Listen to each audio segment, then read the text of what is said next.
पहले हम पढ़ते से सुनते थे कि सत्ता पक्ष के खिलाफ में विपक्ष धरना पर बैठता है और इस सरकार में विपक्ष की आवाज को दबाने के लिए सत्ता पक्ष धरना में बैठता है। यही तो लोकतंत्र की हत्या है। गुलाम नबी आजादी का आवाज खाली होना चाहिए, मुरली मनोहर जोशी जी का आवाज खाली होना चाहिए, मायावती जी की आवाज खाली होनी चाहिए। इन लोगों का आवाज खाली क्यों नहीं हो रहा है? सुरक्षा तो राजीव गांधी से बढ़कर के, नेहरू परिवार से बढ़कर के, इंदिरा गांधी के परिवार से बढ़कर किसी को सुरक्षा मिलनी चाहिए। प्रधानमंत्री तस्वीर रहते हुए श्रीमती इंदिरा गांधी की हत्या कर दिया, राजीव गांधी प्रधानमंत्री रहते उनकी हत्या हो गई।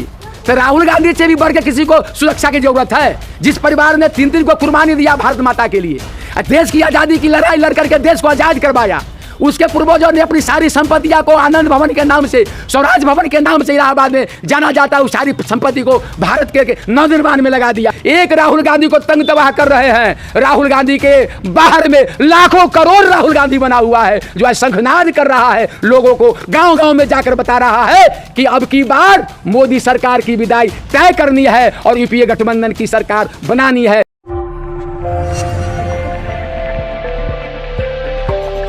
आप आपसे पूछते हैं कि राहुल गांधी पर जल्दबाजी करके आपने राहुल गांधी जी का आवास को खाली करवा दिया।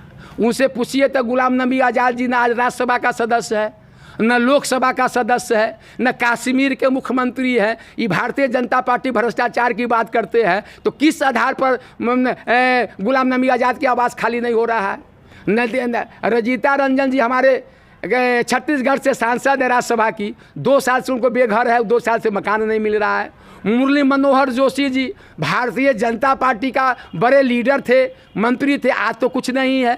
न वो न राज्यपाल है, न कोई विधायक है, न संसद है, न मंत्री है, न मिनिस्टर है, न राज्यसभा में है, न लोकसभा में। वो किस आधार पर है? सुरक्षा तो राजीव गांधी से बढ़कर के, नेहरू परिवार से बढ़कर के, इंदिरा गांधी के परिवार से बढ़कर किसी को सुरक्षा मिलनी चाहिए। प्रधानमंत्री तस्वीर रहते हुए श्रीमती इंदिरा गांधी की हत्या कर दिया, राजीव गांधी प्रधानमंत्री रहते उनकी हत्या हो गई।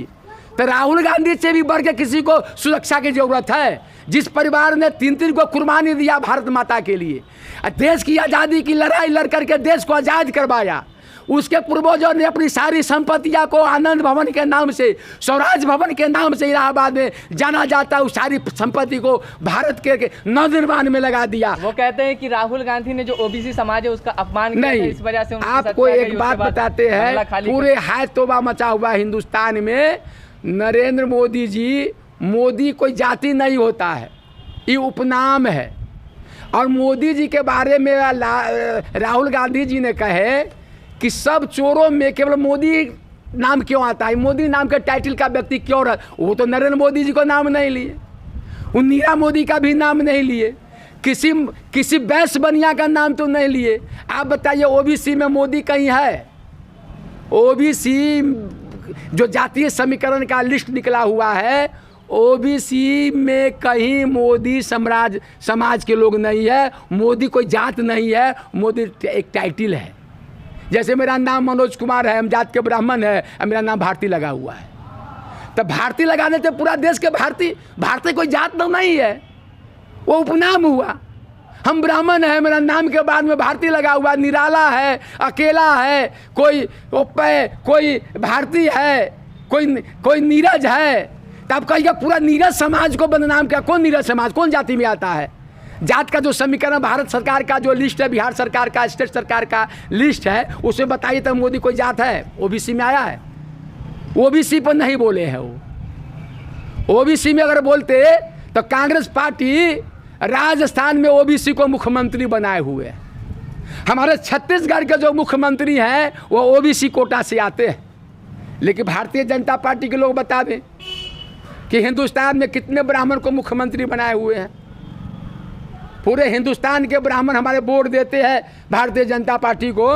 एक भी राज्य का नाम बता दें जहां पर भारतीय जनता पार्टी में ब्राह्मण जाति के लोगों को मुख्यमंत्री बनाए हो।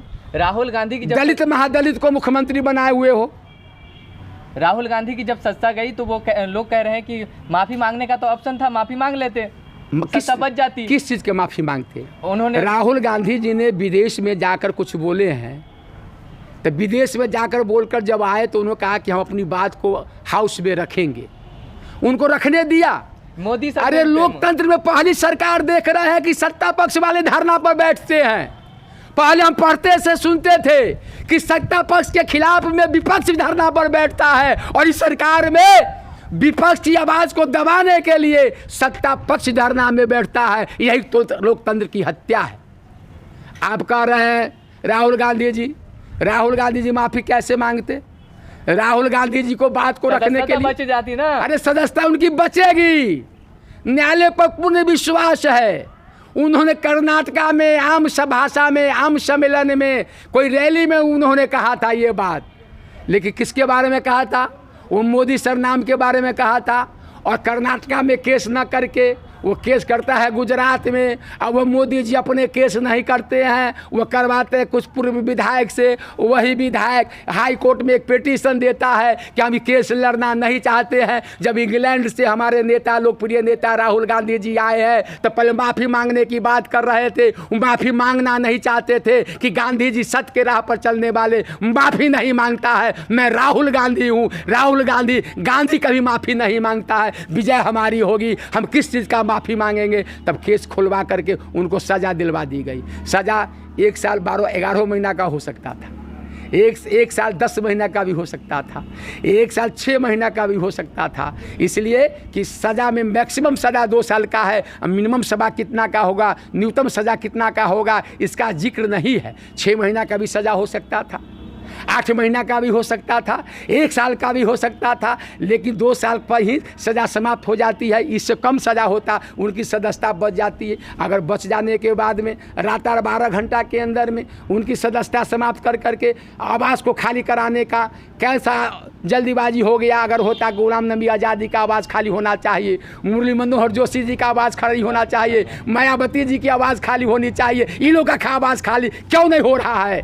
इसलिए नहीं हो रहा है कि इन लोगों को अपनी बंगला से मोहब्बत है, अपनी आवाज़ से मोहब्बत है।